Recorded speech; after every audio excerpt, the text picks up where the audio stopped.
henu hi khemon khai wangin alun rong kol angai tlat maya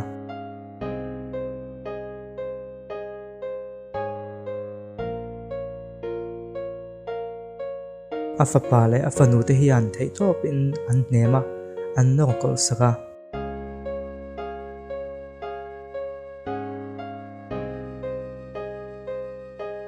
ma se tong kama nem mai du tok lovin an ma ni ngei chuan an lu an rong kol ve ta vek mai ni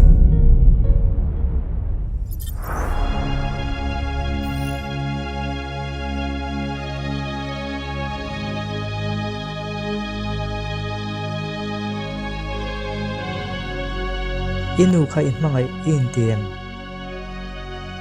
chu zo na chan na dik tak khatu chuan atan eng chen chia nge in huam tia khan ein ngat don ani